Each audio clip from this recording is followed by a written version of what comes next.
Okay, this video is examples for completing the square, and this might go a little fast, but you have the capability to pause it. We're going to start right here with this example 1, x squared plus 6x plus 1. I want you to concentrate on this term right there, the 6x. So that's the linear term. You might want to think of it as the middle term. I guess my question to you is, what is half of 6? And that's what you have to remember. You're always going to start with that. Well, half of 6 is 3.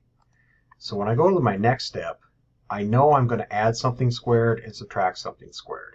We have to do that every time. Now, this example, I'm going to step you clear through it. The next ones, we're going to speed up a little bit. So half of 6 is 3. Whatever that middle term is, half of it is what's going to go in those parentheses. And I recommend writing this step out, writing it again, and then actually putting the 3's in the parentheses. So I always have a blank set above.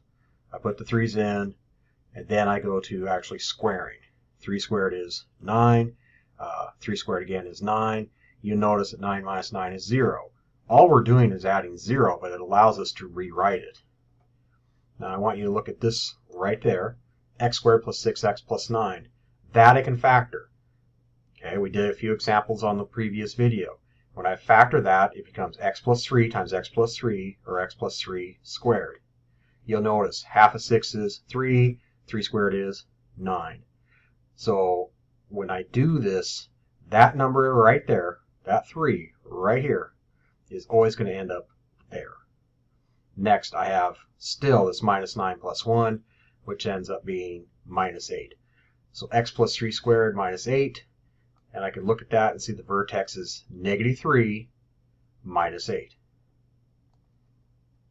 One point of completing the square is to put this in a form so you can pick off the vertex. That's one purpose for it. There's a lot of different ones. I'm just showing you how to do it. Example 2. X squared minus 8x plus 3. Again, we're going to look at the linear term. We're going to look at the middle term. I see it's a minus 8. I write out my procedure. X squared minus 8x plus something squared minus something squared plus 3. Well, what is half of minus 8? It is minus 4. That's what's going to go into those parentheses. I leave the negative on for the moment. That's important. You'll see why in a second. And when I scroll down, you notice I'm going to speed up the process.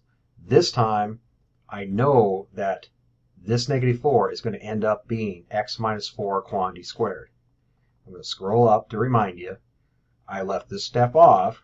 I only do this a couple times when I'm teaching this. Then we have to start going faster. 3 squared is 9, but when I factor this, this turns back into x plus 3, x plus 3. You're always going to put whatever's in that parenthesis right there.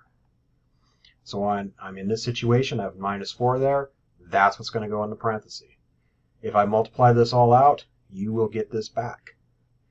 This turns into minus 16, because that quantity there is 16. So minus 16 plus 3 gives me negative 13, and I can look at that and see the vertex is at 4, negative 13.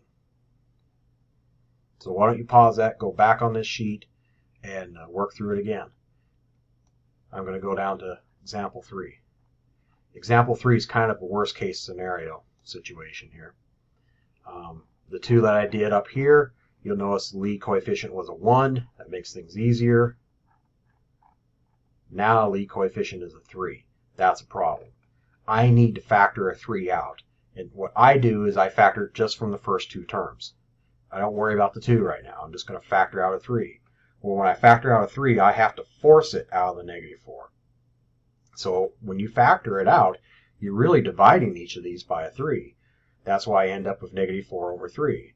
Now pause this for a second and multiply that 3 back in and see if you get these first two terms back. Okay, so if you're agreeing with me that this is true, when I factor out that 3, we proceed. I go 3 parentheses, x squared minus 4/3 x plus something squared minus something squared, close parentheses plus 2. I'm completing the square on what's inside these parentheses. So when I look at this negative 4/3, I want half of that. So when I multiply negative 4/3 times a half, I actually get negative 2/3. That's what's going to go in those parentheses. negative 2/3 squared minus a negative 2/3 squared. I keep the negative on because when you condense this, when I take this trinomial right here and factor it, it turns into x minus 2/3 quantity squared. Those three terms are right there. Multiply it back out if you want. See if you get the same thing. Minus this one I actually square 4/9. So I completed the square on the inside. I still have that all on the inside. I now have to distribute the 3 back in. So I'll take 3 times this quantity and 3 times that quantity. That's what's happening right here. Those parentheses are gone. I actually can't multiply the 3 in any further because of the exponent, but I can simplify this. This becomes, see, 3 goes into 9 3 times, so I get negative 4/3 plus 2. I get a common denominator between those two, so 2 turns into 6/3. Add them together and I get 2/3. And my vertex is 2/3 over 2/3. This is a hard process. I would go back through this example a number of times and get back on the homework, I guess.